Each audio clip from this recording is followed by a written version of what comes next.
In nocte sacra ad astra vocamus lumina fere. The mount is there, vibrating under the full moon.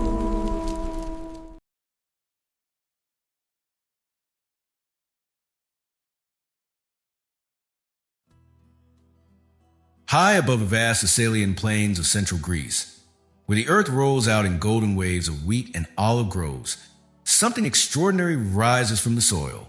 Towering columns of stone shoot into the sky, like the fingers of ancient giants turned to rock. Their sheer faces glow gold at sunrise, burn crimson at dusk, and vanish into mist at dawn, as though the heavens themselves were trying to claim them back. To anyone who sees them for the first time, Meteora does not look like part of this world. It looks as if someone or something reached down toward the mountains from their foundations and left them floating in midair. Imagine wandering those plains centuries ago, when the land was still wild and uncertain. The towering pillars would have looked like natural fortresses, inaccessible to men, unreachable by armies. At their summits, the wind howls like a living creature, and clouds coil around the peaks as though they were secrets too heavy for the earth to bear. Even today, when you stand beneath them, it feels like stepping into a painting where the rules of gravity are bent. But the sight that leaves every traveler breathless is not just the stone itself. It is the monasteries that cling to the cliffs, rising out of the rock as though they have grown there. These sanctuaries look like castles suspended in the air. Their wooden balconies jet out over the abyss. Their stone walls blend with the pillars beneath them, and their red roofs glow against the sky. They appear to hover above the earth, like ships sailing on a sea of clouds. How did they get there? How did people, centuries ago, without machines, without cranes, without modern technology, manage to carry timber, stone, food, and water to these impossible heights? And more than that, what drove them to do it? The story of Meteora begins not with monks, not with monasteries, but with the rocks themselves. Scientists tell us that these towers are made of sandstone, formed nearly 60 million years ago. They say rivers once ran through this plain, carrying stones, gravel, and sand, laying them down layer after layer until time and pressure hardened them into stone. Then, over thousands of years, water, wind, and earthquakes carved them into the pillars we see today. But that explanation, it never seemed enough to those who lived in the shadow of these rocks. To them, these columns looked too deliberate, too carefully placed, like a warning or message from something greater than man. Shepherds who wandered into the valleys swore they heard the cliff whispering, the sound of voices caught in stone. Travelers passing through at dusk claimed they saw figures moving across the cliffs, walking not on the rocks, but in the air between them, as though invisible bridges stretched from pillar to pillar. It was a land with a line between earth and sky blurred where heaven and stone touched.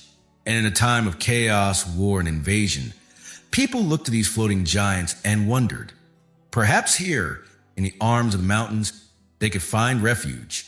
The first to climb these impossible cliffs were not armies, but men seeking silence. In the 9th century, Byzantine monks left the bustling world of cities and kings behind, searching for a place where no worldly power could reach them. They wandered through valleys where wolves prowled and the wind screamed like a chorus of ghosts. When they looked up and saw the towering rocks of Meteora, something called to them. But how could they reach the top?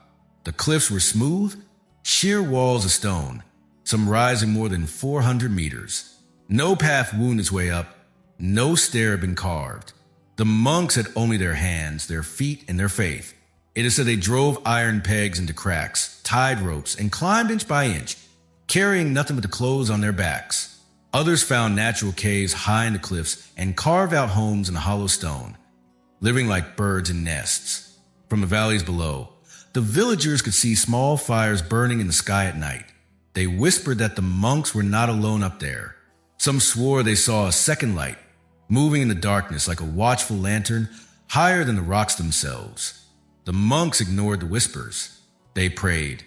They carved chapels into the stone, and slowly they built wooden scaffolds and ladders that clung to the cliffs like spiderwebs. And when danger came, when invaders swept across the plains, the monks pulled their ladders up behind them. Their sanctuaries became fortresses. The rocks protected them, as though the gods themselves had lifted their homes out of reach of earthly violence. Yet the question remained, why here? Why these towers? For every story about monks seeking solitude, there was another, darker legend whispered among the villagers. Old women spoke of a time before the monks, before Christianity, when the cliffs were already sacred. They said the rocks were not born of nature at all, but a war not between men, but between the heavens themselves. In their tales, Meteora was not always stone. Long ago, they said, the pillars were giants, titans who had rebelled against the gods of Olympus. As punishment, Zeus hurled them from the heavens, turning their bodies into stone as they crashed upon the earth. Their heads became peaks, their arms stretched like bridges between mountains, their voices trapped forever in the wind. The monasteries, perched on their crowns, were merely the newest layer of mystery upon an older curse. Others whisper of angels cast down from the sky, their wings torn away, forced to dwell in caves until the end of time. Their tears, they said, seeped into stone, creating springs of water that tasted of iron and salt. Shepherds who drank from these springs spoke of visions, of stars falling, of a great storm blotting out the sun, of a city of light that once hovered above the plain. The monks recorded these tales, though always in hushed tones. In their manuscripts, they wrote of ancient signs carved into the rock long before their arrival. Spirals, eyes, and winged shapes etched into the stone, half worn by centuries of wind, but still visible if you knew where to look. The monks called them the markings of the sky's serpents. These carvings were unlike anything found in Greece. They did not resemble the art of the ancient Greeks, nor the symbols of neighboring lands. To some, they looked like constellations. To others, they seemed like maps. One monk wrote that they resembled the paths of stars across the heavens, as if the stones themselves remembered the shape of the skies from another age. The locals feared them. They would not climb near the carvings, nor would they touch the rocks when they glowed faintly in the moonlight. The stone sings, they whispered, and those who listen too long never return. The monks, however, believed the rocks were holy. They built their first monastery upon a narrow spire, raising wooden beams and ropes to haul stones, food, even people, into the sky. There was no path. To reach the monastery, one had to be lifted in a net or climb swaying ladders that could be pulled away if danger approached. Imagine clinging to a rope, your knuckles white, as the wind whips around you and the abyss yawns below. One slip, and you vanish into the mist. But the monks endured. More came, building more sanctuaries until there were 24 monasteries suspended above the valley. They called the place Meteora, meaning suspended in air. And to the people who gazed up at those floating castles, the name felt too perfect to be a coincidence. The sight was so unreal that travelers from far lands carried tales of Meteora across Europe. Some compared the monasteries to fortresses of angels. Others whispered of doorways to other worlds. Artists who painted them swore the cliffs seemed to shift when they weren't looking, as though the land itself was alive. But beneath the awe, fear lingered. Legends of storms that rose without warning, of ropes snapping as monks were lifted into the sky, of voices echoing in the night, promising salvation to those who climbed and cursing those who stayed below. As centuries passed, the monasteries became centers of faith, learning, and mystery. But the question never faded. Who shaped these cliffs? Who first called them holy? And why? In every ancient carving, in every half-forgotten tale, does the same symbol appear, the spiral of the sky serpent. The monks believed it was a warning. The villagers believed it was a curse. The travelers believed it was a sign from another world. And somewhere, hidden deep in the stone, the truth was waiting to be uncovered. The wind howled louder through the narrow gaps, carrying with it a sound that was not entirely of this earth. Some heard a low hum, others swore it was chanting, but the elders whispered that it was something else entirely, the breath of a being that had not yet woken. The monks built higher, their walls rising above the clouds, their bells tolling across the valley. At dawn, the towers looked like they were floating, cut free from the earth and drifting upward, tethered only by faith and fear. Travelers stood below, staring up at the castles and sky, and asked the same question again and again. Who first dared to climb? Who first raised stone upon stone, above the world into the realm of the gods? The mountains keep their secrets well. But the first legend, the oldest tale of all, does not begin with monks, nor giants, nor angels. It begins with a storm and a desperate flight from darkness. The wind never rests in the plains of Thessaly. It roars across the valley, carrying with it the dust of forgotten battles, the smoke of ruined villages, and the faint cries of those who once fled with nothing but the clothes on their backs. In the 9th century, Greece was not the land of calm monasteries and postcard sunsets that people imagine today.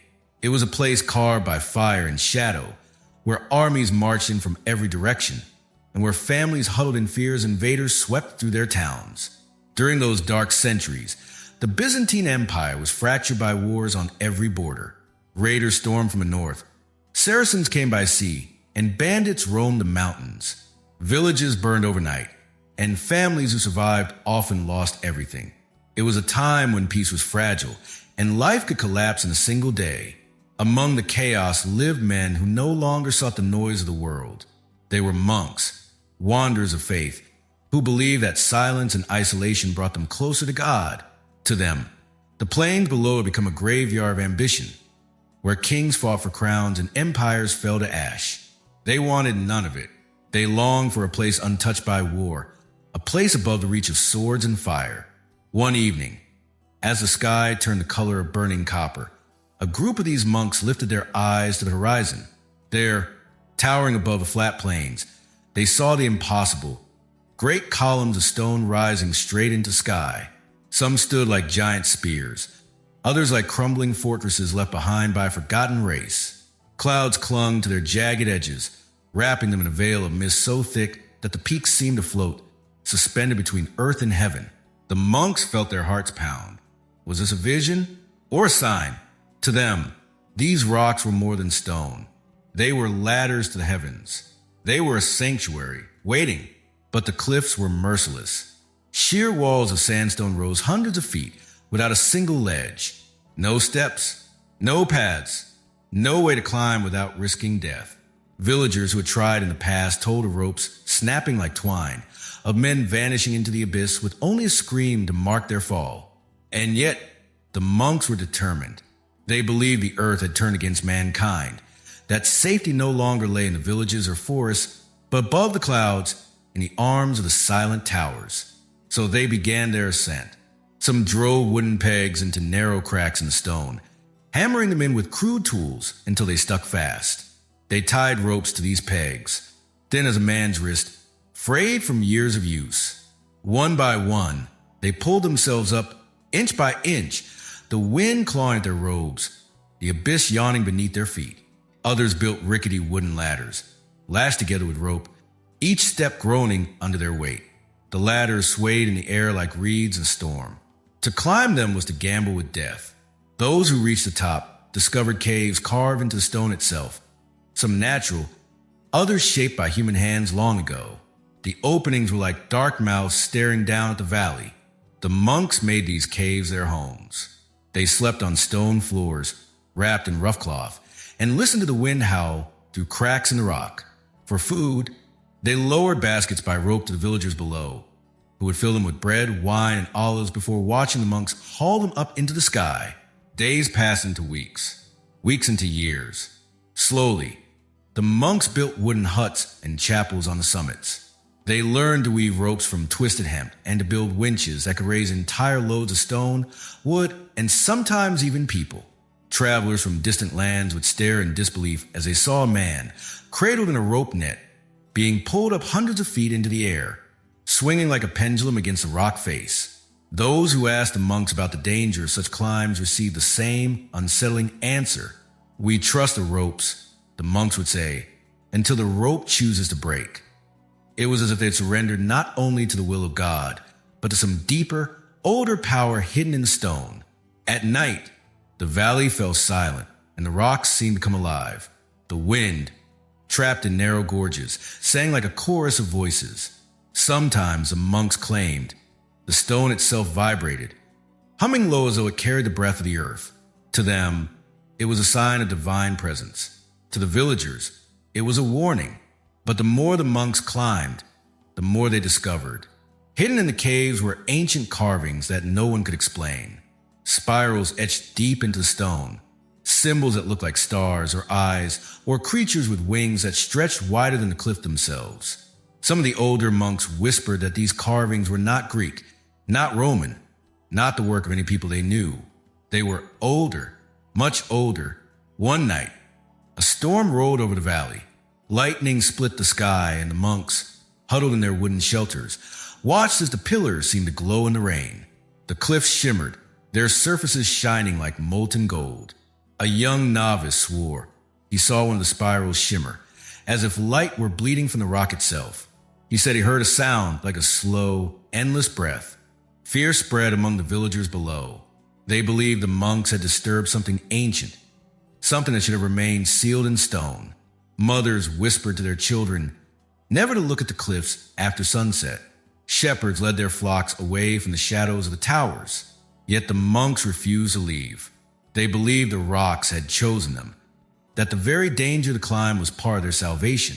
The higher they lived, the closer they were to God.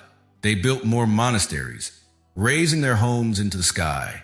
At the height of Meteora's glory, there were 24 of these floating sanctuaries, each one balanced on the crown of a pillar, each one connected to the world below only by swaying ropes and baskets. But in their writings, something darker begins to appear. Notes scrawled in the margins of prayer books, half-finished letters hidden between the pages of sacred texts. They spoke of dreams filled with fire and shadow, of voices whispering in unknown tongues, of shapes moving in the mist that did not belong to any creature on earth. The monks tried to explain it away as temptation, as visions sent by the devil to test their faith. But some of them began to believe otherwise. Some began to wonder if the cliffs themselves were alive, if the rocks were not merely stone, but something else entirely. Generations passed. Monks continued to climb, to build, to pray. They became a brotherhood of the sky, their lives ruled by silence, fasting, and faith. They believed that each rope they pulled, each stone they lifted, was an offering, not just to God, but to the ancient forces that still stirred in the cliffs. Visitors who came to Meteora were struck not only by the sight of the floating monasteries, but by the feeling of unease that clung to the air. Travelers wrote of sudden storms that rose without warning, of birds that refused to fly near certain pillars, of monks whose eyes seemed to glow in the moonlight as they prayed. One traveler, a scholar from the West, recorded an encounter with a monk who told him, "We are not the first. We are only the keepers. Others lived here before us, and we live in their shadow." The scholar laughed, thinking the old man spoke in riddles. But when he looked up at the cliff above him, he swore he saw the faint outline of a figure carved into the rock, a figure with wings stretched wide, its mouth open in a silent scream. The question could no longer be ignored. Who had come before? Who had carved the spirals, the eyes, the wings? Who had dared to build homes upon cliffs that seemed designed to pierce the heavens themselves? The monks guarded their secret closely. Some said they knew the truth, that they had found ancient relics hidden deep within the caves. Others claimed the monks feared the knowledge too much to speak of it. Whatever the case, the whispers grew louder, both in the valley and in the stone itself. And on stormy nights, when the lightning split the sky and the winds howled like 1,000 voices, the villagers swore they could see more than just the monasteries above. They saw shadows moving across the cliffs, figures climbing where no rope reached, lights dancing where no fire burned. The monks did not deny it. They only bowed their heads and whispered prayers into the night. The sight of Meteora became a symbol of defiance, of survival against impossible odds. But it also became a symbol of mystery. Travelers described the floating monasteries as castles in clouds, bridges between earth and heaven. Some claimed the place inspired tales of magical fortresses in the sky, kingdoms hidden from human eyes. Perhaps even the legends of floating cities in fantasy and myth were born here, from the impossible vision of stone towers rising above the plains. Still, the question lingers, carried on the winds that sweep through the valley. Who first dreamed of living in the sky? Was it truly the monks, climbing with ropes and ladders? Or was there another people before them whose memory was carved into the stone itself? The monks never gave a clear answer. In their chronicles, one line appears again and again. We were not the first to climb. The world looked at Meteora and saw a miracle of human faith. The monks looked at Meteora and saw something else, something older, something waiting. And as the storm clouds gathered once more, lightning cracked across the sky, and the shadows on the rocks seemed to move. The monks whispered that the true story was only just beginning. But the monks claimed they were not the first to live up there. Someone had come before them. The storm had passed.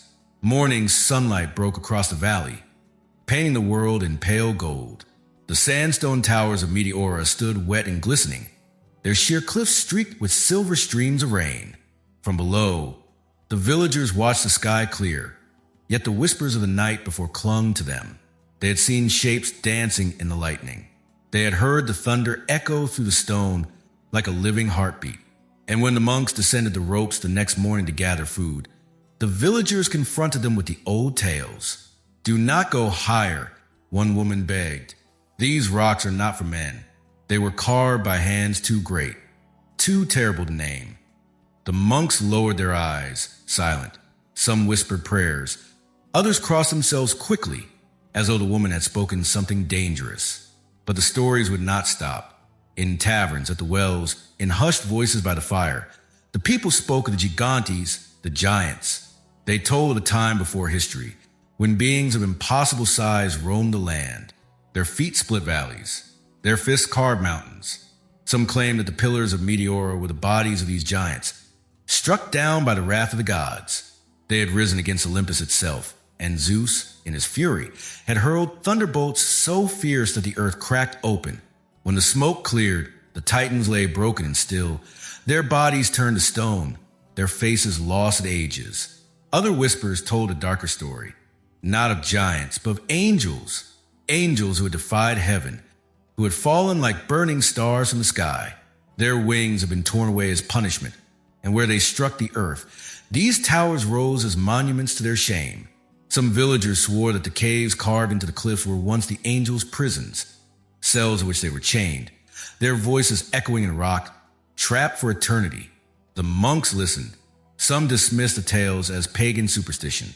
Others, however, began to wonder, for when they explored deeper into the caves, they found things that should not have been there. Inside one cavern, far above the valley floor, the walls were smooth, too smooth, as though cut not by wind or water, but by some tool no one in the 9th century could name. The stone glistened with veins of strange minerals that did not match the mountains around them. It was as though the cliffs were not born here at all, but brought from somewhere else and set down with impossible precision. One monk, a man named Petros, ran his hand along a carved spiral etched into the wall. It was simple at first glance, just a curling line, winding inward, but the deeper his fingers traced, the colder the stone became, until he swore he could feel a pulse beneath the surface. He told the others what he had felt. They laughed nervously, accusing him of falling into the same trap as the villagers, listening to old wives' tales. But that night, Petros could not sleep. In the silence of the cave, he heard it again, a low hum, a rhythm like breath. He pressed his ear against the stone wall, and for a moment, he thought he heard words. The legends of the forgotten builders spread further with every passing year. Travelers from distant lands brought their own stories, weaving them into the fabric of Meteora's mystery. Some compared the pillars of the Tower of Babel, a bridge from earth to heaven that angered God. Others claimed the formations were the ruins of a city built by Atlanteans, survivors of a sunken world who had raised these towers as a desperate signal to the stars. But the most disturbing tale came from a shepherd. He spoke of climbing higher than any man before him, of reaching a ledge where the rock was covered in carvings, not just spirals, but patterns like constellations, lines connecting points in ways that formed maps of the sky. He swore he saw the same patterns in the stars above at night, and he claimed that when he touched one of the carvings, the rock grew warm, as though something beneath it had awakened. He returned to his village trembling, his hair gone white, his eyes wide with fear. He never climbed the cliffs again. The monks recorded his story in their chronicles, but they did so reluctantly, as if by writing it down they were feeding something dangerous. They spoke among themselves in hushed tones, wondering what these forgotten builders had truly been. Giants? Angels? Or something far stranger? Something not of this earth? There were clues that the pillars themselves were not natural. The sandstone of Meteora does not match the surrounding mountains. It is older, weathered in ways that geologists even today struggle to explain. The rocks seem to have risen from the earth in vertical columns, as though pushed upward by some force from below. To the monks, it was proof that the land had been shaped by hands unseen, sculpted into monuments that pointed toward the heavens. And yet, the more they studied the carvings, the more the monks felt a creeping sense of unease. The spirals were not random.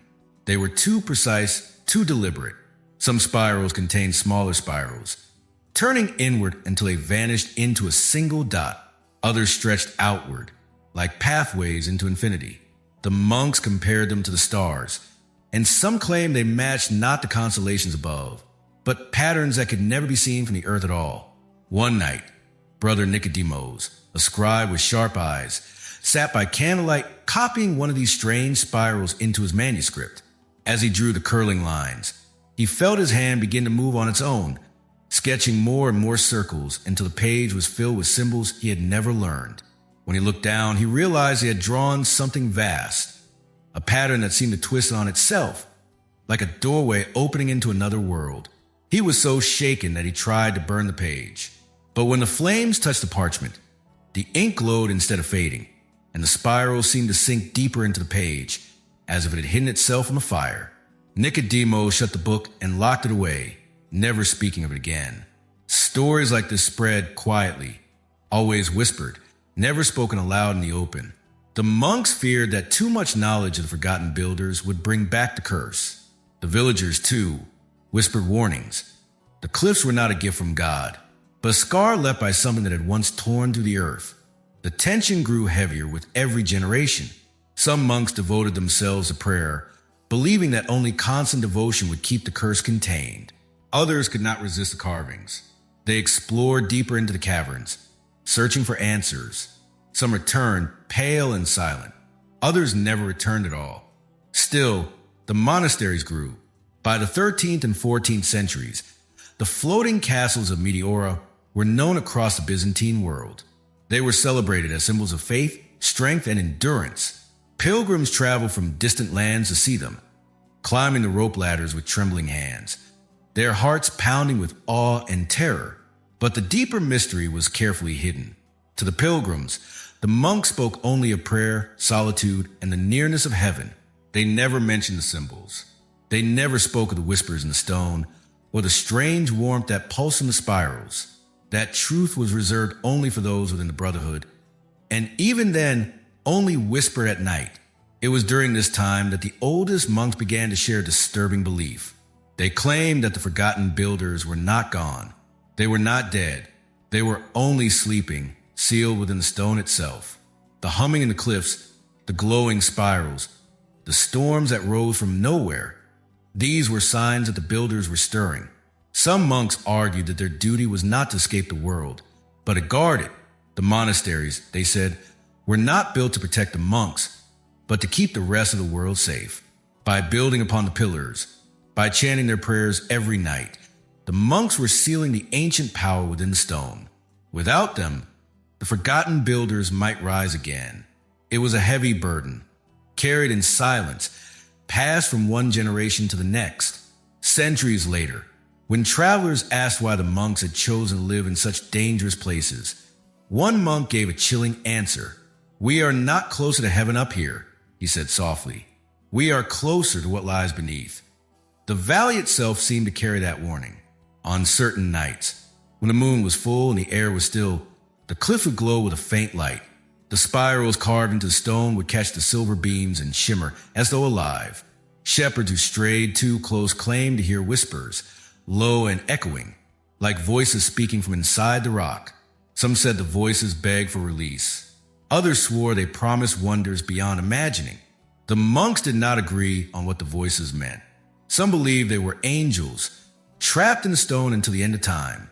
Others feared they were demons, using ancient songs to lure men to their deaths. But one thing was certain. The cliffs of Meteora were no ordinary mountains. One winter, when the snow fell heavy across Thessaly, a group of monks found a new cavern high above the valley. Its entrance was hidden behind a curtain of ice.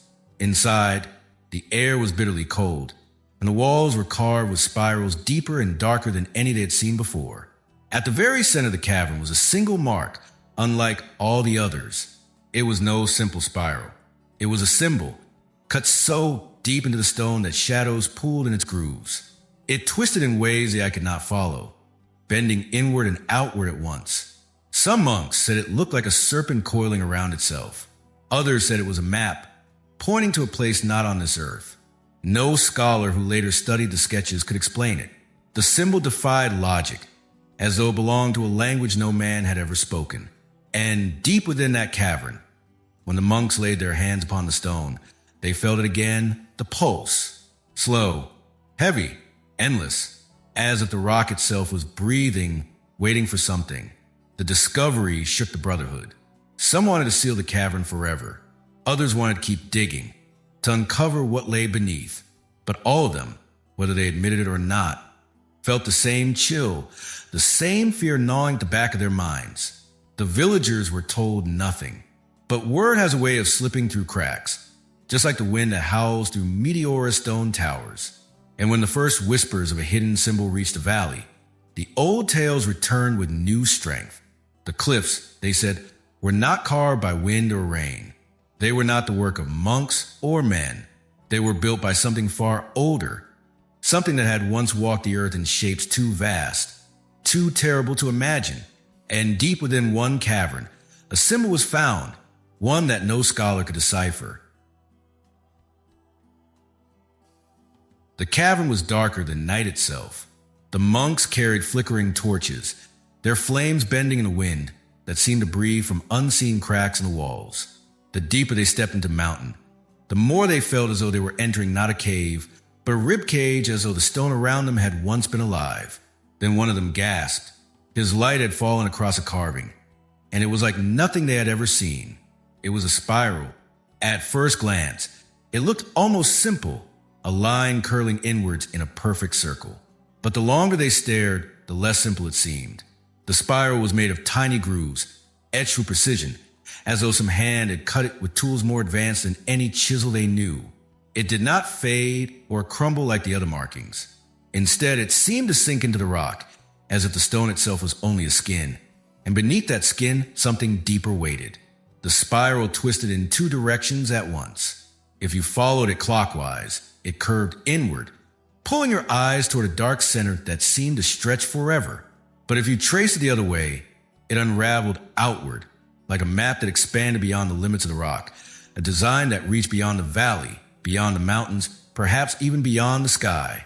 One monk whispered that it was a serpent, coiled upon itself, waiting to strike. Another said it looked like a galaxy, stars spinning in a great wheel across the heavens.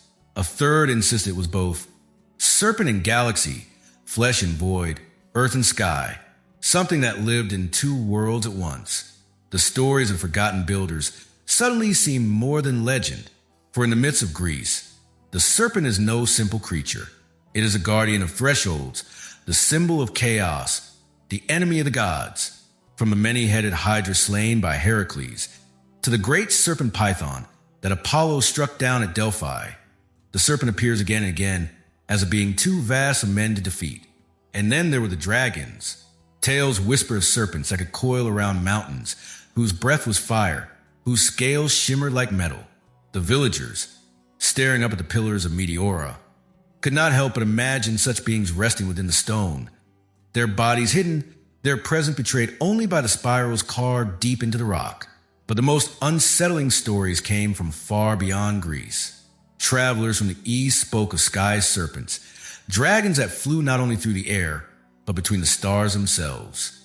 Their bodies stretched across the heavens, their eyes burned like suns, and their movements carved paths through the night sky that became the constellations. Some said the spiral carved into the cavern wall was not a serpent at all. It was the pattern of the stars as seen from another world. The monks copied these tales into their manuscripts, their hands trembling as they tried to capture every detail. Some of them began to believe that Meteora was not merely a place of refuge, but a monument to something ancient and terrible.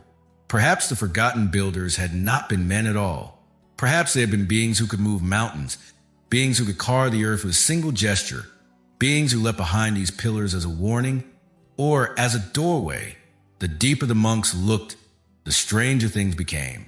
They noticed that birds avoided certain cliffs, circling high above them but never landing. Goats that grazed near the base of the towers sometimes refused to drink from the streams that trickled down, as though the water carried some hidden poison.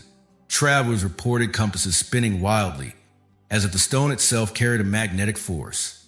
And then there were the storms. The people of Thessaly had always known the winds to be fierce, but around Meteora, they grew violent without warning. Clear skies would suddenly split apart with thunder. Lightning would strike the pillars again and again, as if the heavens were trying to shatter them. Yet the stone never cracked. It only glowed faintly in the rain, its spirals shining like fire in the dark. The monks saw these storms as trials, proof that their faith was being tested. But among themselves, in the shadows of caves, they spoke in whispers. Some feared that the storms were not sent by God at all, but by the forgotten builders, trapped in stone and struggling to break free. One young monk, still new to the order, asked his elder a question that none dared to voice aloud. What if the giants did not fall? What if they were placed here? What if they are waiting to rise again? The elder said nothing. He only raised his torch, pointed at the spiral carved into the rock, and whispered prayers so old that even the other monks did not know its meaning. The more they studied the carvings, the more dangerous their obsession became.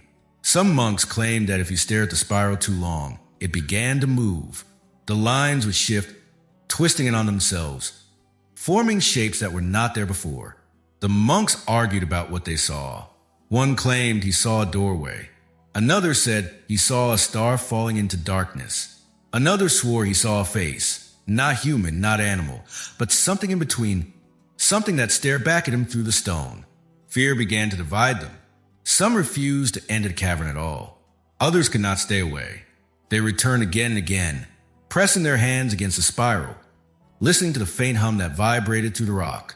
One night, a monk was found standing before it, his eyes wide, his lips moving in silence. When they shook him, he did not respond.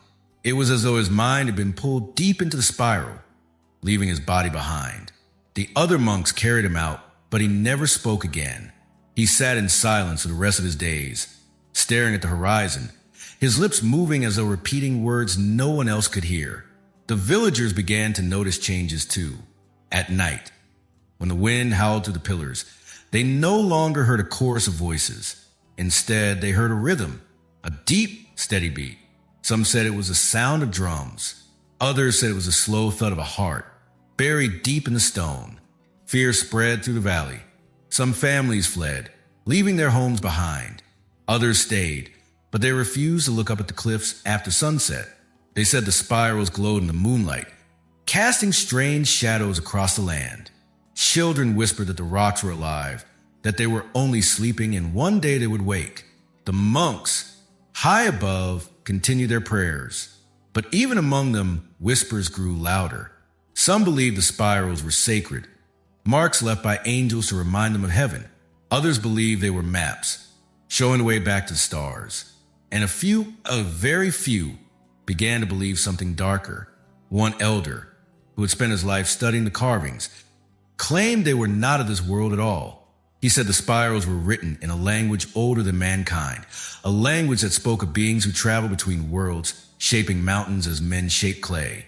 He warned that these beings were not gods nor demons, but something else entirely, something that existed before both.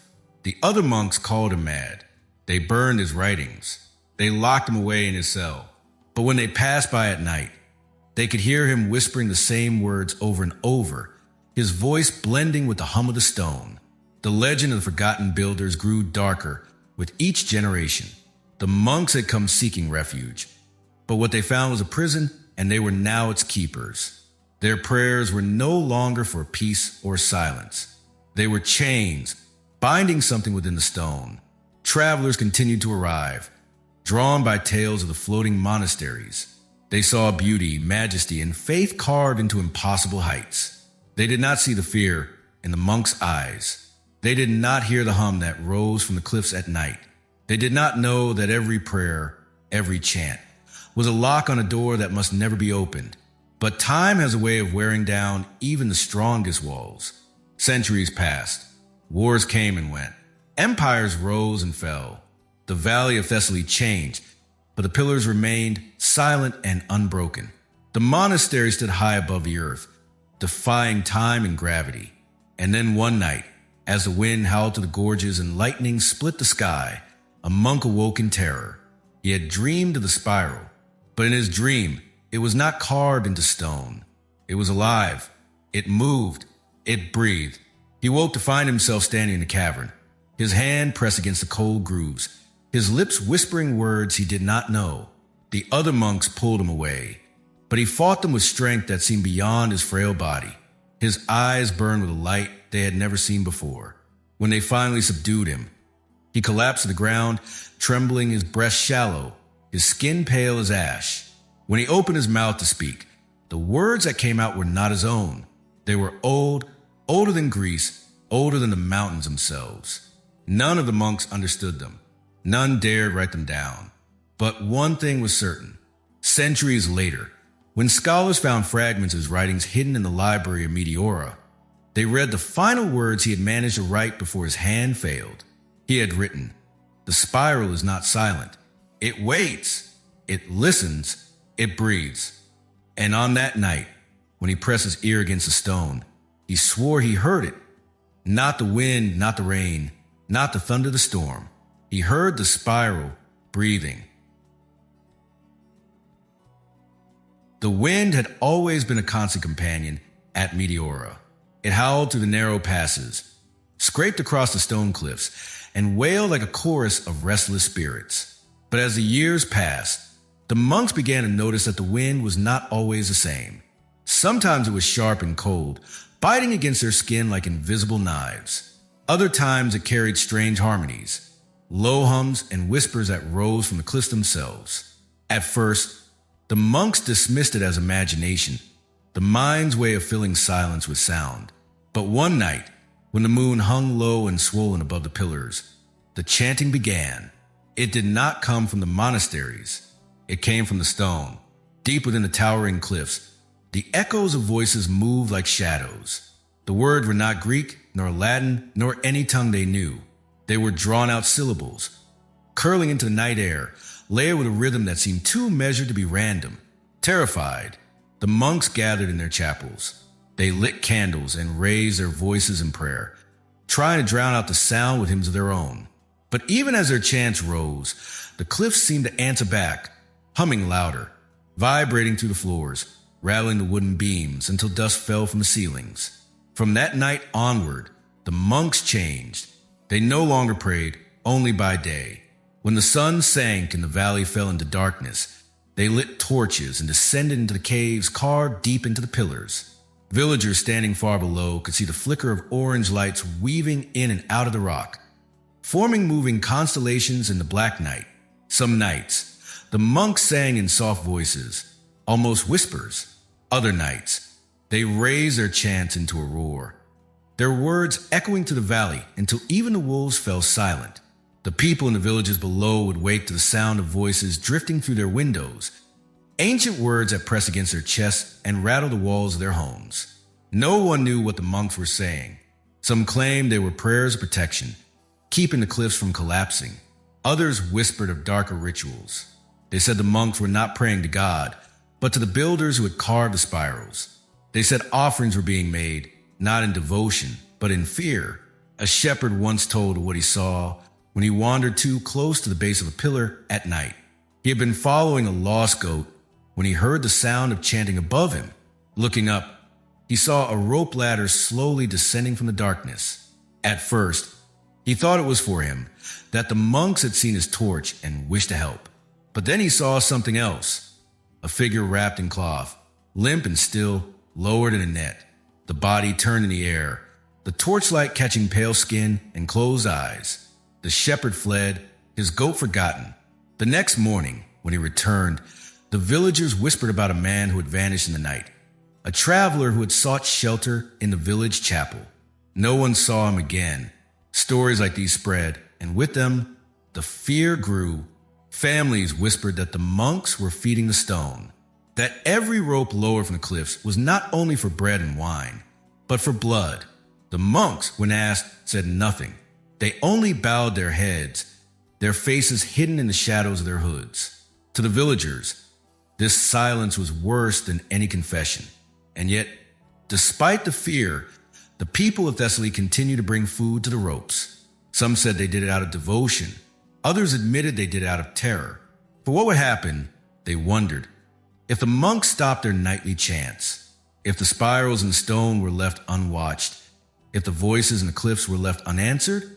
In the monastery libraries, hidden among holy texts and prayer books, were scattered writings that hinted at the truth, fragments of letters, torn pages, notes scribbled in the margins. They spoke of the weight of the stone pressing from within. They spoke of something that stirs in the dark, listening to our prayers. They spoke of windows in the sky that would one day open, letting the forgotten builders return. The man who wrote these words never signed his name. He was a monk like the others, but unlike them, he seemed to know more. He wrote of visions that came in the night. Visions of serpents with wings of fire, their bodies coiled in spirals that stretched across the stars. He described doorways of light opening above the cliffs, vast circles that shimmered in the heavens. He called them windows in the sky. According to his writings, these windows were not symbols. They were not myths. They were real, and they were connected to the spirals carved into the rock. The chronicler's words were written in a hurried hand, as if he feared being discovered. He warned that the chants were not prayers, but locks. Each word, each hymn, was a chain to keep the spirals from turning. Without them, the spirals would move again. They would open, and whatever had been sealed away would come through. The monks who read his writings were divided. Some believed him and continued the chants with greater fervor, their voices shaking the stone pillars night after night. Others dismissed him as a madman, claiming that the carvings were nothing more than the work of ancient pagans. But then the disappearances began to multiply. Travelers who stayed in the villages vanished in the night, their belongings left behind. Some villagers swore they saw lights rising up the cliffs, like torches carried by unseen hands. Others claimed they saw shadows moving along the rock faces, climbing without ropes or ladders. One winter, a boy from the village was lost. His mother heard his voice calling from the cliffs, though she knew he could not have climbed them. She followed the sound into the night, her lantern swaying in the wind.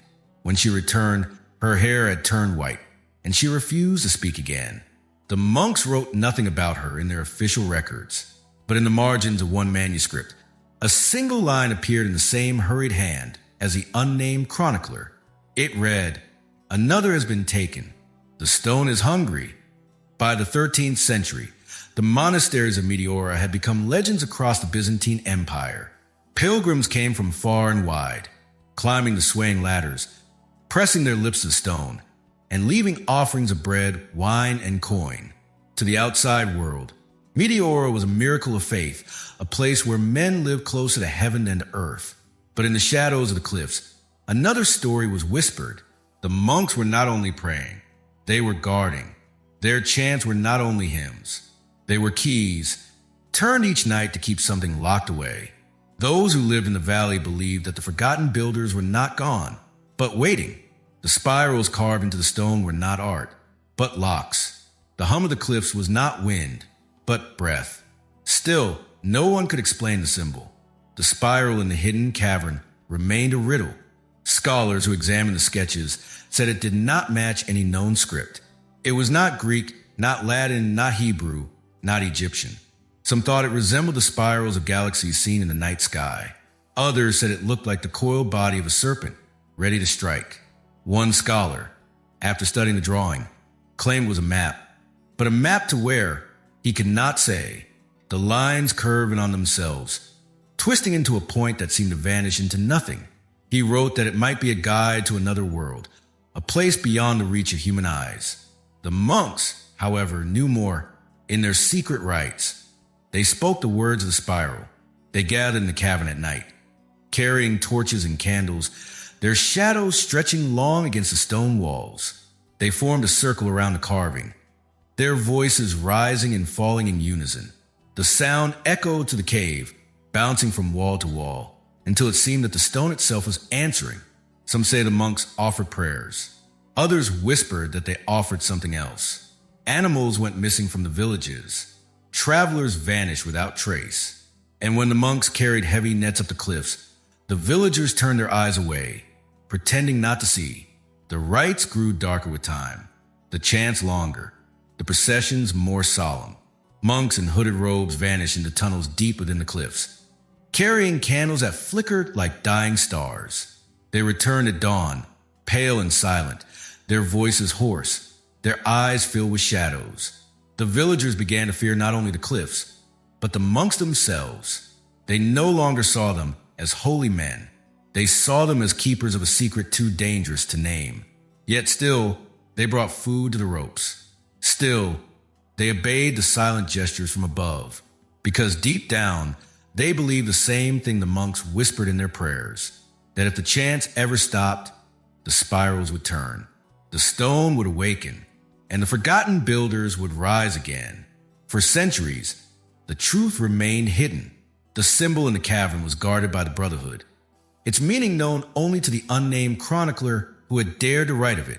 His words survived in fragments, scattered to the libraries of Meteora, hidden between psalms and prayers. He wrote of bridges that stretched into the sky, of doors that opened where no doors should be, of voices that spoke in languages older than mankind. He called them the windows in the sky. To him, the spirals were not warnings carved into the stone. They were instructions for opening those windows. And one night, under a sky split by lightning and filled with the roar of unseen voices, the monks descended into the cavern once more. They lit their candles. They formed their circle. They began to chant. The wind outside fell silent. The valley held its breath. Deep within the stone, the spiral began to glow. And one night, those windows opened. The valley of Thessaly had always been a place of shadows, but after the monks discovered the spiral deep within the cavern, the night seemed to change. The air grew colder, sharper, and heavier, as though the earth itself was waiting for something. The villagers below began to notice it first. One evening, as the sun bled into the horizon, a shepherd on the plain stopped in his tracks. He was leading his flock back to their pen when he saw a shimmer on the cliffs. At first, he thought it was just the last light of the day reflecting off the wet stone. But then the shimmer began to move. It grew brighter, swirling in the mist like a great wheel turning in the sky. The sheep bleated and refused to walk.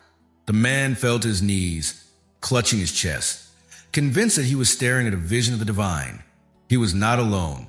Across the valley, farmers, travelers, and even soldiers on the march stopped to watch the lights. Some saw glowing orbs drifting between the pillars, floating slowly as if they were lanterns carried by invisible hands. Others swore the light did not belong to fire or moon, but to something colder, sharper, almost metallic. It pulsed, dimmed, and then flared again as though it were alive. And then came the most chilling reports. A few swore they saw shapes moving across the open air, robed figures, walking calmly from one pillar to another, their feet never touching the stone. They seemed to glide, their robes fluttering, their faces hidden in shadow. From below, the villagers could only stare, wondering if these were monks or something older, something hidden within the rocks. There were even whispers of entire monasteries lifting away from their pillars. On fog-heavy nights, some claimed the towers themselves floated upward, like ships breaking free from their anchors, sailing into the clouds. When the mist cleared, the monasteries were still there, standing silently, as if they had never moved. But those who watched swore it was no dream. The monks themselves gave no clear answers. When asked, they spoke of visions, of the nearness of God, of signs and wonders. They said the lights were reminders of heaven, glimpses of angels who walked unseen among them. But in their private writings, in the scraps of parchment hidden in the back of prayer books, their words told a different story. They wrote of the spiral in the cavern, of how it glowed faintly when the lights appeared, of how the hum in the stone grew louder, vibrating through the walls until dust fell from the ceiling like ash. They wrote of brothers who collapsed in mid-chant, clutching their chests as though an invisible hand had pressed against them. and they rode of a shadow, vast and shapeless, that seemed to drift across the stars above the cliffs when the lights appeared. To the villagers, the lights became omens. Some believed they were warnings of death. Others believed they were signs of blessing.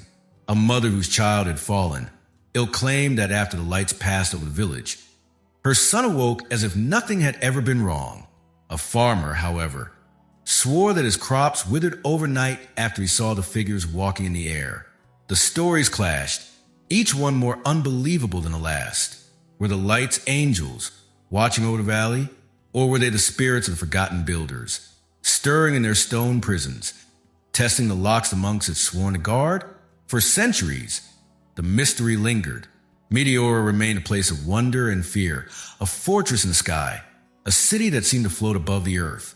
Artists painted it as a vision of paradise. Poets wrote of it as a gateway to the divine. But beneath the beauty, the whispers of the villagers never faded. The cliffs were alive, they said. The spirals were turning. The monks were hiding the truth. It was not until the modern age that anyone dared to test those whispers. In the 20th century, scientists began to take an interest in Meteora. Geologists came to study the rocks, curious about their strange formation. What they found was puzzling. The sandstone pillars did not match the mountains around them. The composition was different, older, almost alien in its structure. Some of the minerals in the rock did not appear in other parts of Greece. It was as if the cliffs had been transported here from another land or even another world. Then came the magnetic anomalies. Compasses refused to point north when brought too close to certain cliffs. Needles spun in circles, as though the stone itself carried a hidden force. Instruments designed to measure the Earth's magnetic field registered sudden surges, pulses of energy that came without warning and vanished just as quickly.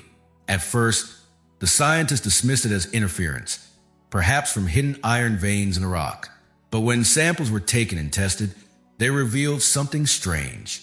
The composition of the stone did not match the geological record of Thessaly.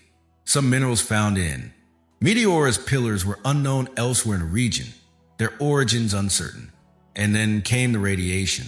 Instruments detected faint but persistent waves of energy rising from the cliffs.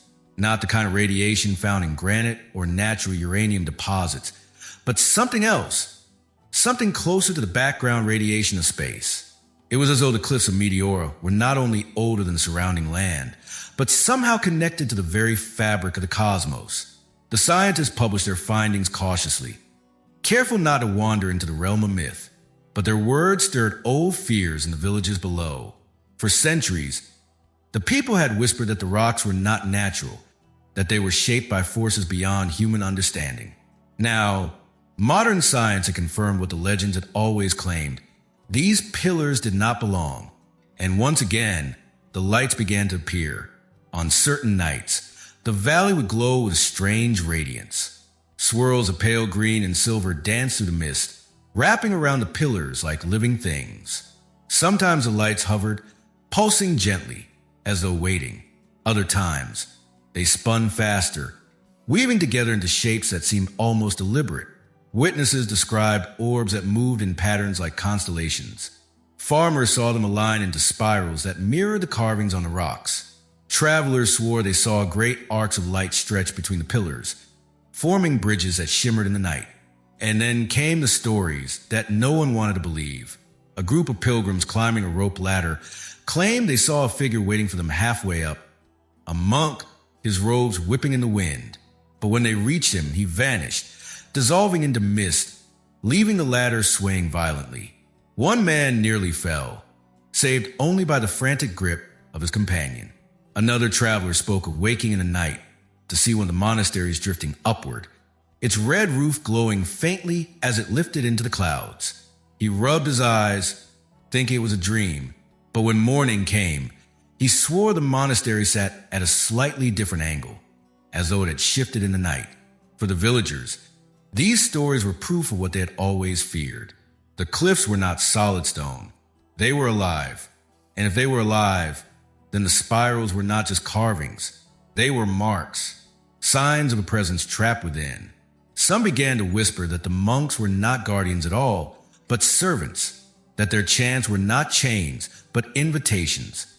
that the spirals were not warnings, but keys. The truth remained hidden within the libraries of Meteora, where the unnamed chronicler's words still slept between the pages of prayer books. His writings spoke of the lights, of the bridges in the sky, of the windows that would one day open. He wrote that the forgotten builders were not giants nor angels, but travelers from beyond the stars. Their bodies were not flesh, but stone and fire, their shapes coiling like serpents across the heavens. When they fell, the earth itself tried to bury them, but the spirals remained, waiting.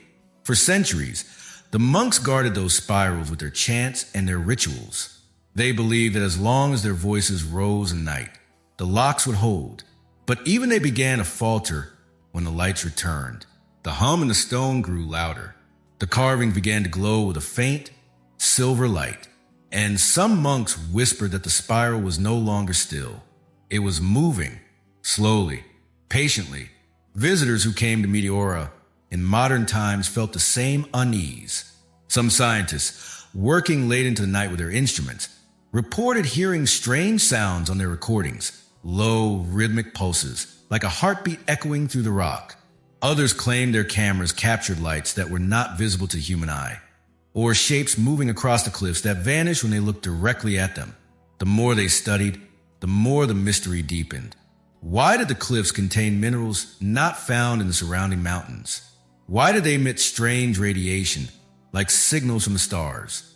And why did the spirals carved into the rock resemble the very patterns of galaxies? Were the monks right? Were the villagers right? Was Meteora truly a sanctuary built by men, or was it a prison built to contain something that came from beyond? The valley offered no answers, only more questions. And as the scientists packed their instruments and left, the villagers remained, listening to the wind howl through the pillars, watching the lights swirl in the mist. Some prayed, some wept, some refused to look up at all, because if the rocks themselves are alive, what have they been waiting for? For centuries, the monasteries of Meteora stood as towers of silence. The world below changed with every passing war, yet the monks above remained, clinging to their prayers, keeping their secrets hidden within stone walls and dim libraries. Pilgrims came and went, kings rose and fell, and still a chant echoed each night against the cliffs, binding the spirals in the caves with words too old for anyone outside the Brotherhood to hear. But not every secret could remain buried forever. In the 14th century, during one of Meteora's most mysterious periods, a monk began to write. His name has long been lost time. Some call him the Silent Brother, others the Keeper of the Spiral.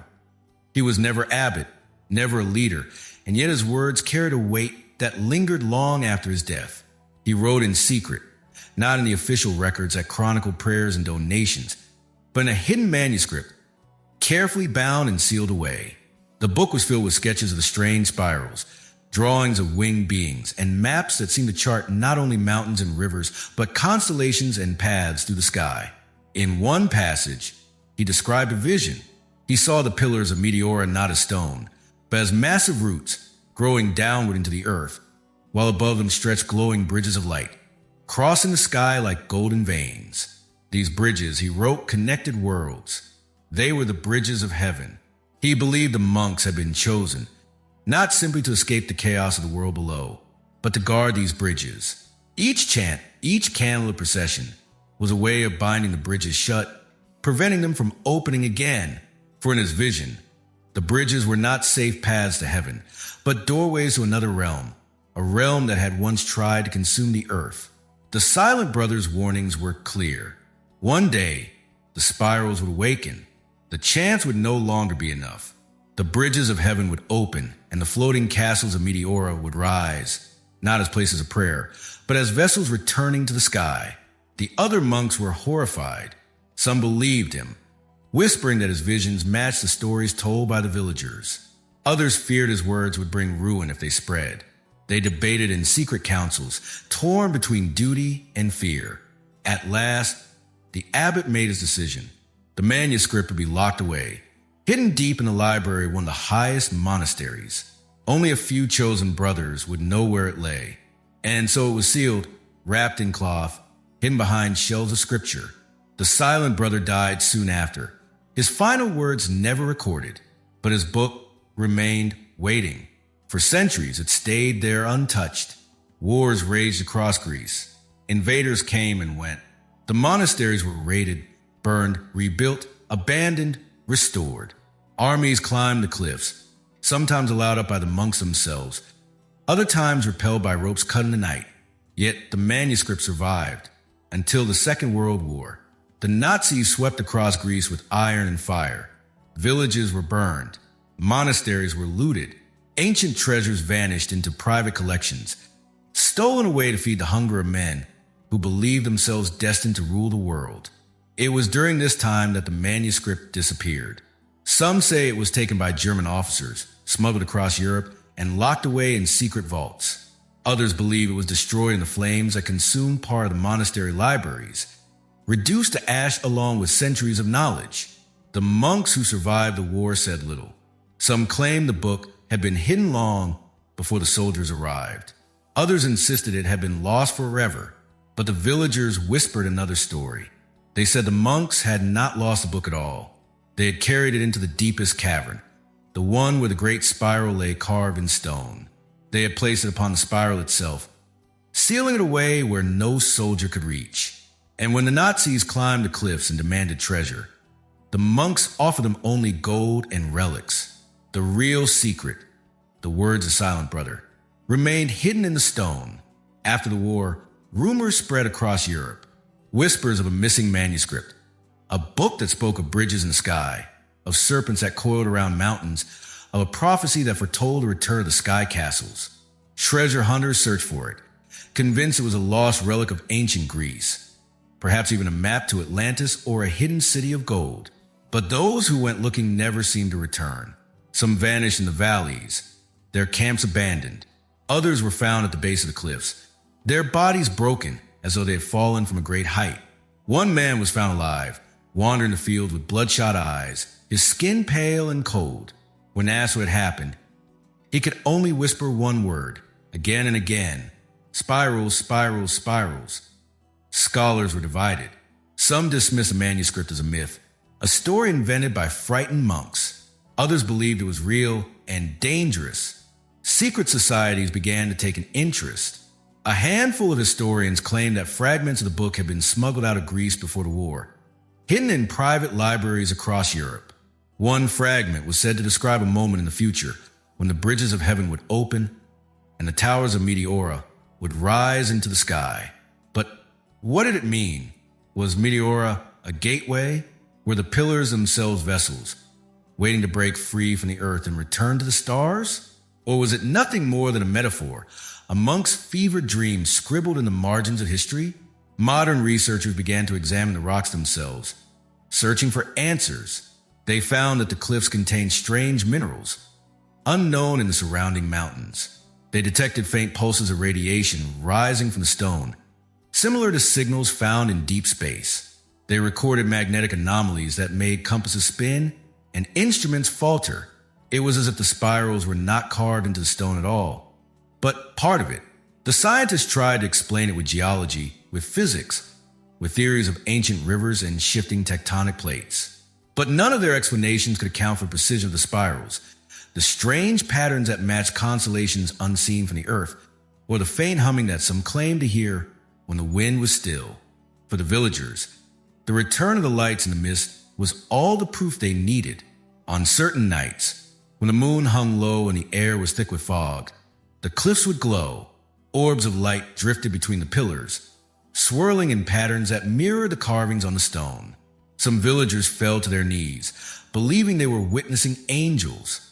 Others barred their doors, whispering prayers against the return of the forgotten builders. The monks remained silent. Their chants grew louder at night, their processions longer. They walked in circles through the caverns, torches in hand, their voices echoing against the stone. They no longer sang only hymns. They sang words no one outside the Brotherhood had ever heard, words that seemed to bend the air, to make the spirals pulse with faint light. The unnamed chronicler's prophecy had returned to haunt them. He had written of the bridges of heaven, of a time when the sky would open and the towers of Meteora would rise. He had warned that the spirals were not just carvings. They were doors, and doors, once opened, could never be closed again. The monks feared the prophecy, but they also believed it, for the lights in the mist were growing stronger. They were no longer faint glimmers, but blinding beams that lit up the valley like a second dawn. Travelers from distant lands came to see them, carrying cameras and instruments, but many left in silence, their eyes wide, their voices hushed. Some swore they had seen robed figures walking in the air, moving calmly between the pillars as though the mist itself held them aloft. Others claimed they had seen entire monasteries lift into the sky, their stone foundations glowing like embers, their walls trembling as though alive. The villagers no longer laughed at such stories. They locked their doors and whispered the old prayers, the same ones their ancestors had whispered centuries ago. They remembered the tales of giants turned to stone, of angels cast down from the heavens, of serpents that coiled through the sky, and they wondered if the forgotten builders were stirring once more. The valley grew heavy with silence. The winds, once constant, began to falter, as though even the air itself waited for something. The spirals in the stone glowed faintly, pulsing with light that seemed to match the rhythm of the monks' chants. But not everyone was afraid. Some were curious. In the years after the war, explorers and scholars returned to Meteora, searching for the vanished manuscript. They scoured the monasteries, turning over shelves of books, reading every faded page. They questioned the monks, but received only silence in return. The brothers refused to speak of the silent brother, of his visions, or of the hidden manuscript. Then, in a forgotten archive in a European city, a single page surfaced. Yellow with age, the ink faded but still legible. It bore the spiral symbol carved deep into the parchment itself. The words surrounding it were written in a trembling hand. They spoke of bridges in the sky, of paths that led not to heaven, but to something far beyond. The fragment was smuggled out, hidden again, passed from hand to hand like a dangerous secret. Scholars who studied it grew obsessed. Some claimed it described a map of the stars, not as they appear in the night sky, but as they would appear thousands of years in the future. Others believed it was a prophecy, a warning of something yet to come. And as the fragment spread in whispers and rumors, reports of strange lights in the mist began to surface again. The valley of Thessaly, silent for centuries, seemed once more to awaken. Farmers saw orbs of light drifting through their fields at night, leaving the earth scorched in perfect spirals. Travelers swore they saw figures standing on the cliffs, their robes fluttering in the wind, their faces hidden in shadow. Some claimed they heard chanting, not from the monasteries, but from the stone itself. The monks said nothing, but their chants grew louder. Their processions grew longer. The candles in the caves burned all through the night, casting shadows that seemed to move on their own. The spirals glowed brighter, their grooves pulsing with light, their patterns twisting as though alive. The villagers grew restless. Some wanted to flee, to abandon the valley before the prophecy came true.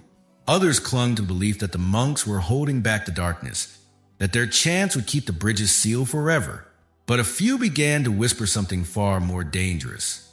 What if the monks were not holding the bridges shut? What if they were trying to open them? The old legends of giants and angels returned with new force. The forgotten builders, they said, were not dead at all. They were waiting, sleeping, dreaming.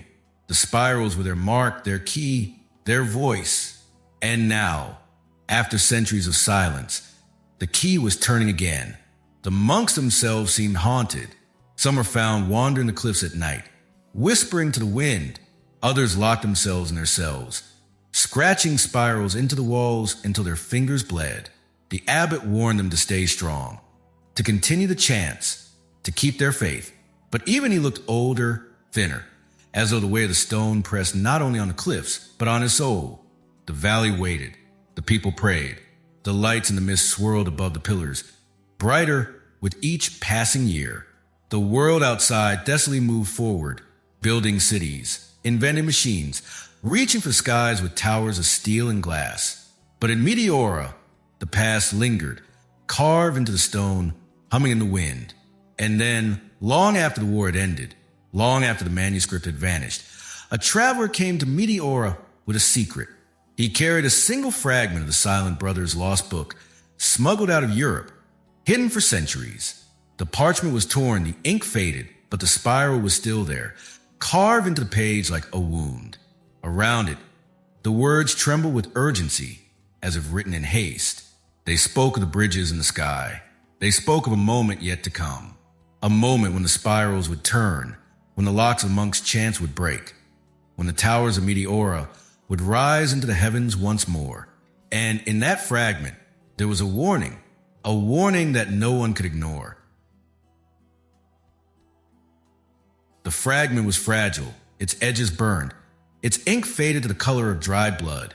No one knew how it had survived the centuries, hidden through wars and fires, carried in silence from one shadowed hand to another. It was said to be part of the lost manuscript of the Silent Brother, the monk whose visions had terrified his order and whose words had been buried in secret. On a yellow parchment, beneath the curling spiral carved deep into the fibers, a sentence was scratched in trembling Greek. The words were uneven, as if written in haste or under some unseen pressure. It read, "When the chorus of stone begins to sing at night, the world is about to change." Those who read it felt the weight of the phrase settle into their bones. A chorus of stone, singing. It was a description that seemed absurd at first, until one remembered the whispers of the villagers, the old tales told by firelight. For generations, the people of Thessaly had spoken of nights when the cliffs themselves seemed to hum, when the air vibrated as if filled with invisible voices. Shepherds told of nights when their flocks grew restless, refusing to graze, their eyes rolling white with fear. Farmers whispered that the soil itself seemed to tremble, as if the earth were breathing beneath them. Children swore that, under the light of the full moon, the cliffs gave off a low, endless sound, a sound that was not quite thunder, not quite wind, but something older, something alive. The monks denied it, of course. They said the villagers mistook the howl of the wind for something more. They said the stone was lifeless, silent, a creation of God, and nothing more. Their chants, they insisted, were only prayers, nothing else. But the villagers did not believe them. They had heard the hum. They had felt it in their bones, rattling their teeth, echoing in their skulls long after the wind had died away. And when the fragment of the Silent Brothers manuscript resurfaced, with its warning of a chorus of stone that sang before the world changed, their fear grew. It was no longer just a story. It was a prophecy. The fragment spread quietly among scholars in Europe, passed from one hand to another, always in whispers.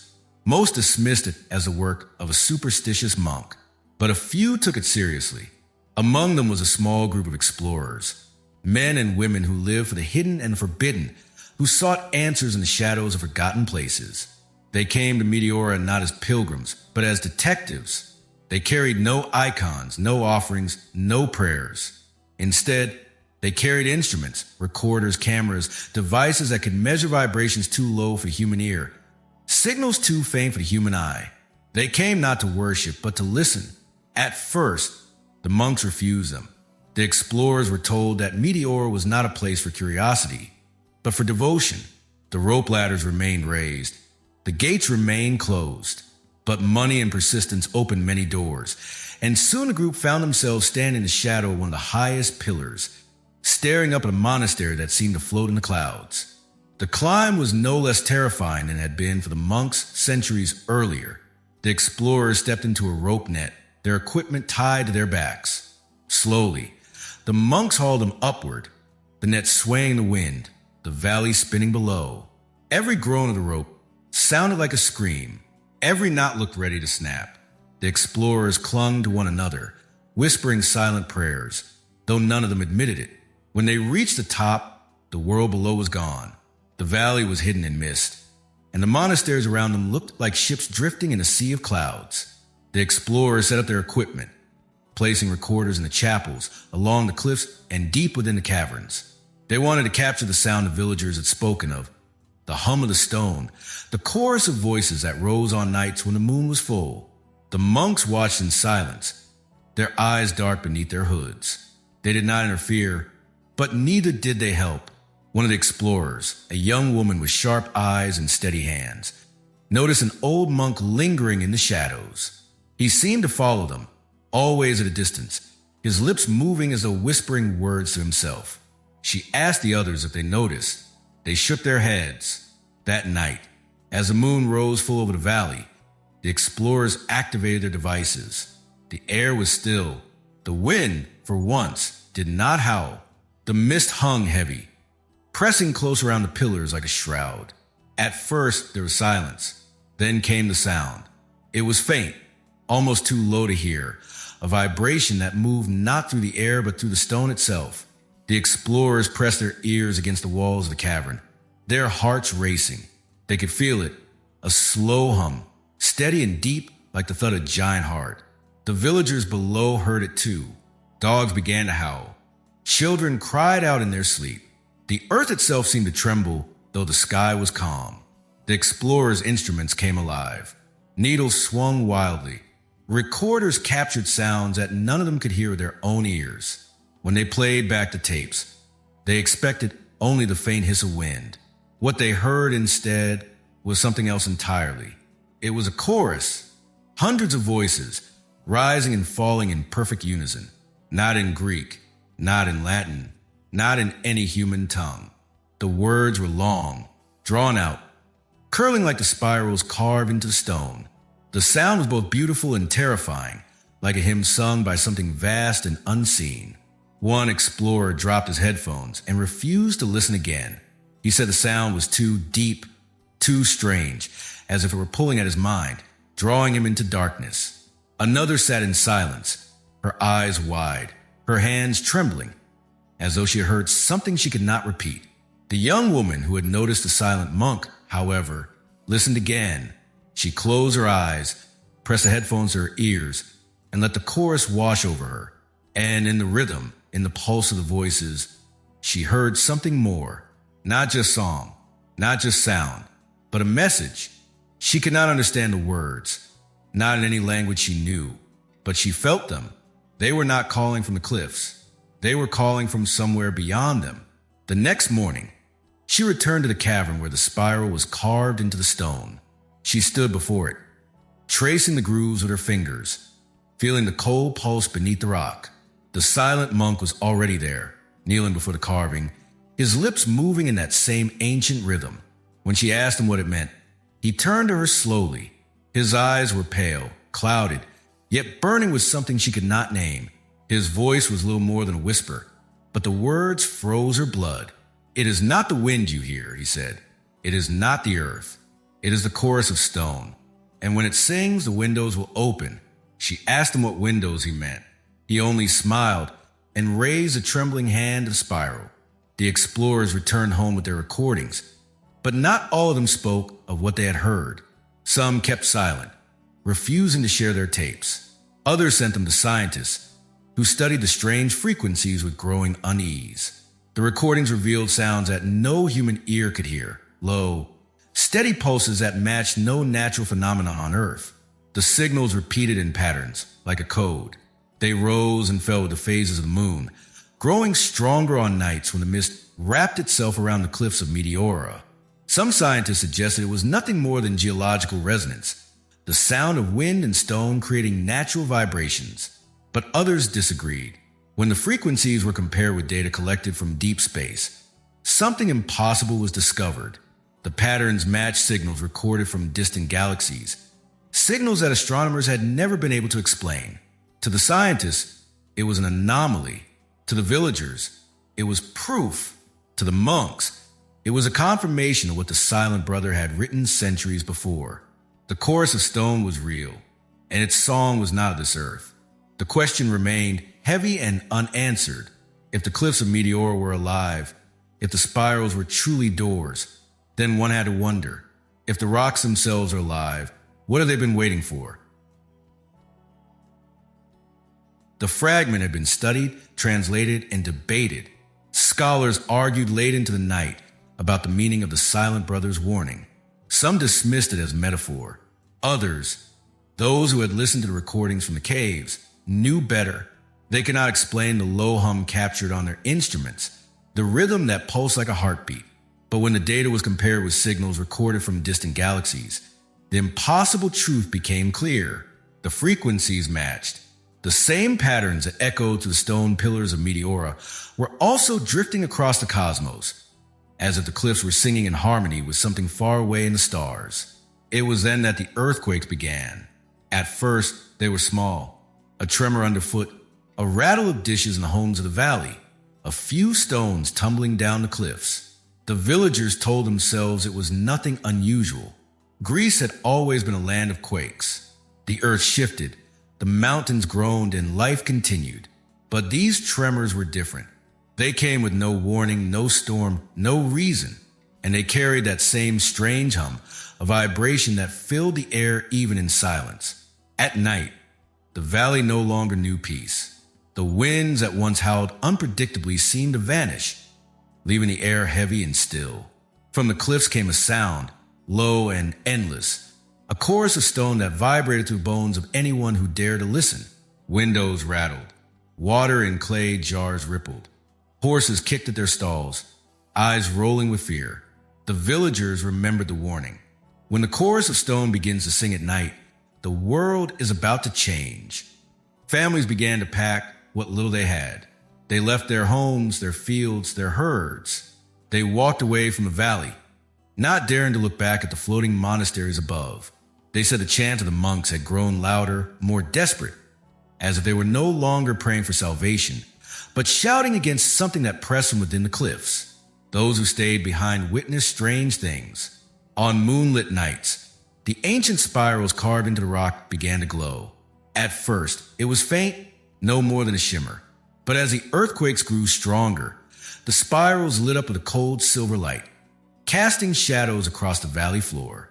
From below, the villagers could see them clearly, curling patterns of fire that seemed to spin, to turn, to move. One night, a farmer swore he saw a spiral open. The grooves in the rock twisted inward, like a door turning on invisible hinges. From the darkness inside came a light, pale and cold, spreading across the valley like dawn. But just as quickly as it appeared, it was gone. The spiral returned to stone. The farmer never spoke of what he saw within, but those who looked into his eyes said they were filled with terror. The monks did not deny the glowing spirals. They only answered with louder chants. Each night, they gathered in their chapels and in the hidden cavern, their voices rising in unison. The sound carried across the valley, echoing against the stone, blending with the hum of the cliffs. Their words were not like ordinary prayers. They stretched and twisted, curling into patterns that mirror the spirals carved into the rock. Some monks collapsed from exhaustion. Others lost their voices, their throats raw from endless chanting.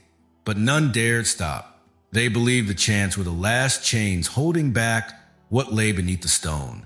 The villagers, watching from below, felt torn. Some believed the monks were heroes, sacrificing themselves to keep the valley safe. Others whispered that the monks were deceivers, that their chants were not locks but keys, not meant to seal the spirals, but to open them.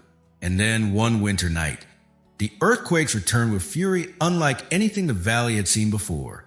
The ground heaved like the sea. Houses shook until their walls cracked. Trees bent as though pressed by an unseen hand. The villagers fled into the fields, clutching their children, watching as the great pillars of Meteora trembled. From the highest cliffs came the sound of chanting, louder than ever before, echoing across the valley like thunder. And beneath it, deeper than sound itself, came the chorus of stone. Hundreds of voices, rising and falling, blending into a rhythm that seemed to shake the earth apart. The cliffs groaned, cracks opened along their faces, glowing with a pale silver light that pulsed like veins. Dust fell in clouds and rocks tumbled down, crashing into the valley below.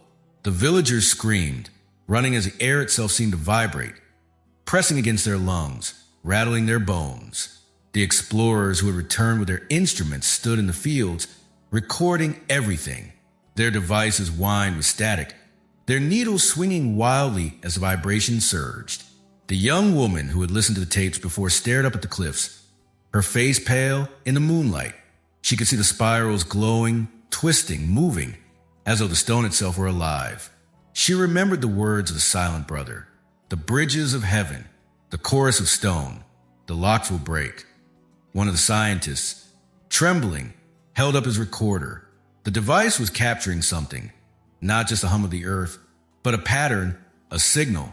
It rose and fell in waves, each pulse measured, each sound deliberate. It was not random. It was not natural. The villagers saw more than just light. They saw figures moving across the cliffs, robed forms walking calmly into the air, their feet never touching the stone. They glowed faintly as though lit from within. Some carried lanterns of fire. Others carried nothing at all. Yet their shadows stretched impossibly long across the valley floor. The monks saw it too, but instead of fleeing, they raised their voices even louder. Their chants became desperate, wild, their words breaking into cries that echoed through the night. They stood on balconies, their arms raised toward the sky, their eyes closed as if guiding something unseen. The young woman could not look away. The lights above the cliffs were no longer faint or scattered.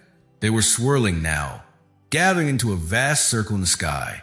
It was a spiral of light, turning slowly, pulling the mist upward, drawing the monasteries into a world of shimmering silver. Her heart pounded. Her hands trembled.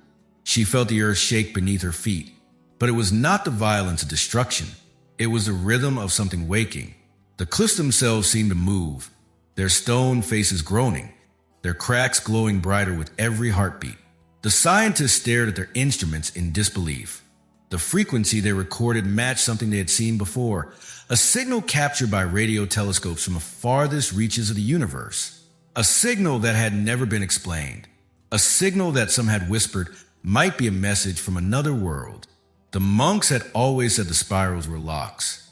The villagers had always feared they were doors. The Silent Brother had written of bridges that would one day open, leading not to heaven but to the stars. Now, the chorus of stone was singing louder than ever. The spirals glowed. The earth shook. The lights in the sky spun faster, weaving into a vast, blinding spiral that seemed to stretch into infinity. The young woman raised her eyes, her heart pounding in her chest. The scientists listened to the recording again, their faces pale, their hands trembling. The sound was no longer just a hum. It was a signal, a message, and that frequency matched signals coming from deep space. The valley had always trembled, but never like this. The earth seemed to rise and fall in waves, as if some vast creature were stirring beneath the soil. Houses shook until beams cracked. Pots tumbled from shelves. Horses screamed and broke free of their ropes, crashing through fences as villagers fled into the dark. Above them, the sky was not dark at all.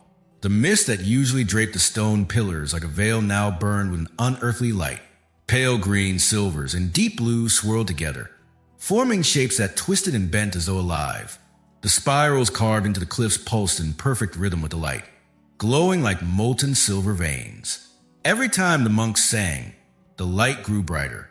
Their chants were no longer whispers carried away by the wind. They were cries, booming through the valley, echoing from cliff to cliff, until it seemed the very air was vibrating. And then the impossible happened. The great pillars of Meteora shuddered once more. Dust and stone cascaded down their sides. The ancient monasteries perched on top began to tremble, their bells clanging wildly, not from human hands, but from the shaking of the earth. Villagers gasped as they watched entire structures shift against the storm-filled sky. One man swore he saw the monastery of Varlam lift an inch off its pillar. Another claimed the holy monastery of Great Meteora tilted, as if pulled upward by invisible strings. Some fell to their knees, crying that the end of days had come. Others ran, screaming that the builders had returned. The explorers in the valley below fumbled with their cameras and recording devices. The hum on their instruments was deafening now, a steady, measured beat that rattled through their headphones like the pulse of something alive. One of them shouted that the pattern was no longer random. The rhythm of the stone matched the signals they had studied from galaxies millions of light years away. As the storm raged above, the circle of light in the sky grew wider, stretching until it seemed to cover the entire heavens. It spun with a slow, deliberate grace, like a great wheel turning in silence. Within its glow, shadows began to move, vast, coiling shapes, twisting and shifting like serpents of light. The monks raised their torches, their voices breaking as they chanted faster. They leaned over the edges of cliffs, their faces pale and their eyes burning with fever. They sang as though their very lives depended on it. Down below, the villagers could hear them clearly for the first time. The words were not Greek. They were not Latin. They were not any tongue the villagers had ever known. The sounds curled and twisted in the air like the spirals carved into the stone. They were heavy, vibrating against the chest, echoing in the skull. Some villagers clapped their hands over their ears. Others wept.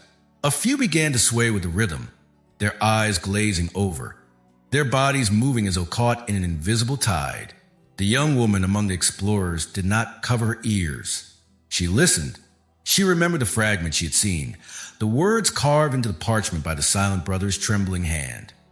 When the chorus of stone begins to sing at night, the world is about to change. And now, as the cliffs glowed and the spirals turned, she understood. The song was not a prayer. It was a key. The spirals on the cliffs were no longer still carvings. They moved, twisting slowly, grinding against the stone, glowing brighter with each chant. The sound was no longer just a hum. It was a resonance, a vibration that matched the spiral stars in the sky above. The bridges of heaven were forming. The ground split open, cracks racing across the valley floor like veins of lightning. From within, a silver glow rose, joining the light above. The villagers screamed, clutching each other as the earth seemed to collapse beneath their feet.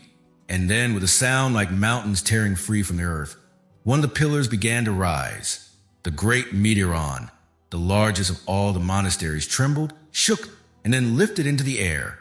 Its stone base, what had seemed so eternal, tore itself free from the earth, shedding centuries of dust and rock.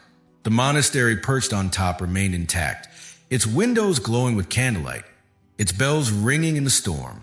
The villagers fell to ground in terror. Some believed they were witnessing a miracle, the monasteries rising to meet God in heaven. Others screamed that it was the end of the world, that the forgotten builders were returning to claim the earth. The explorers could only stare, their cameras capturing every moment. The young woman clutched a recorder, the hum pounding through her ears, the rhythm now almost deafening.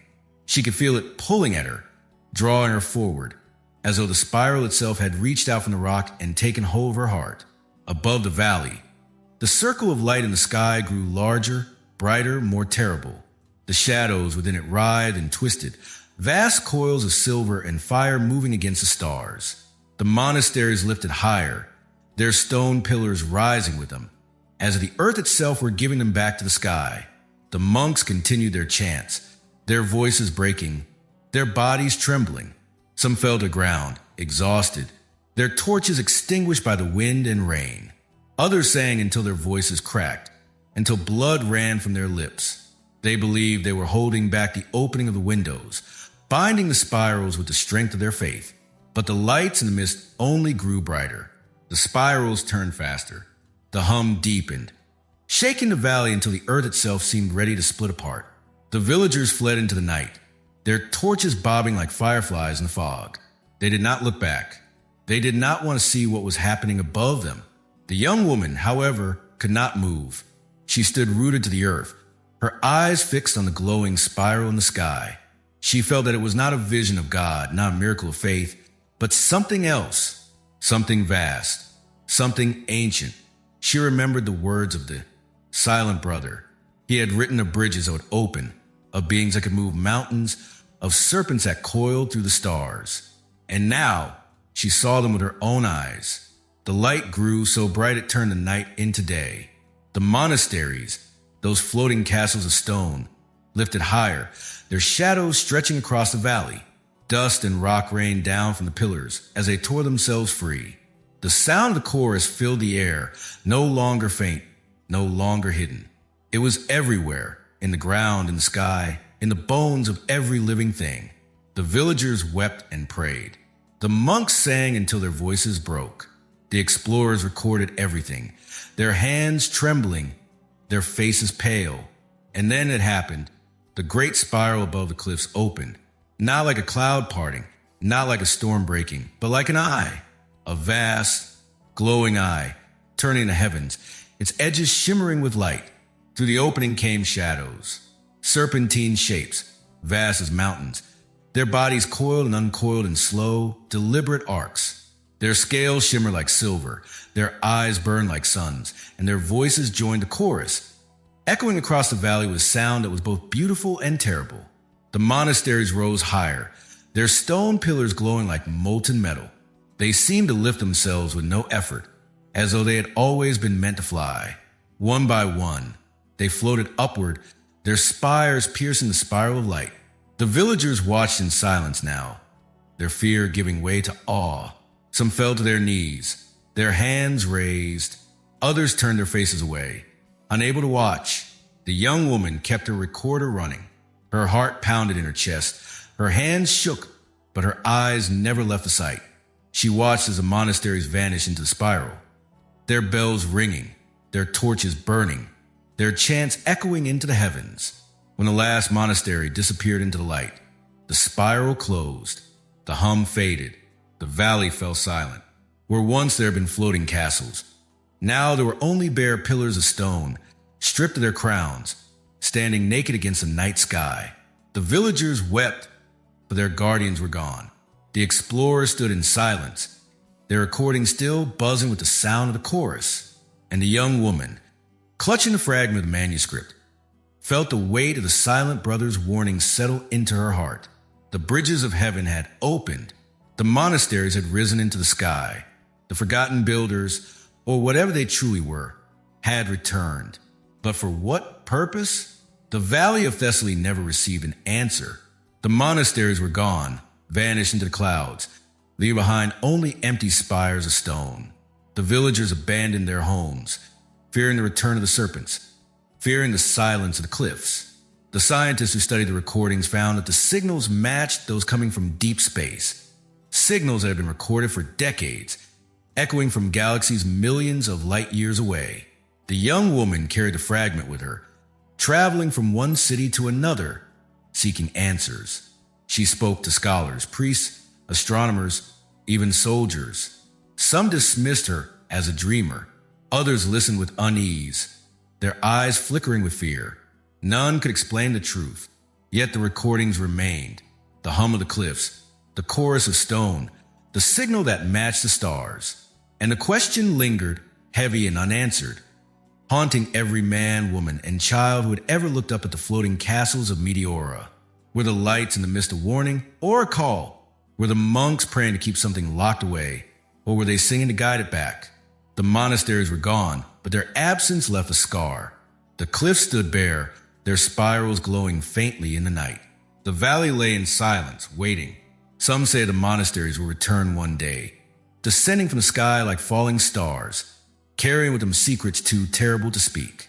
Others whisper that they were never monasteries at all, but vessels built by the forgotten builders, waiting to rise and cross the bridges of heaven.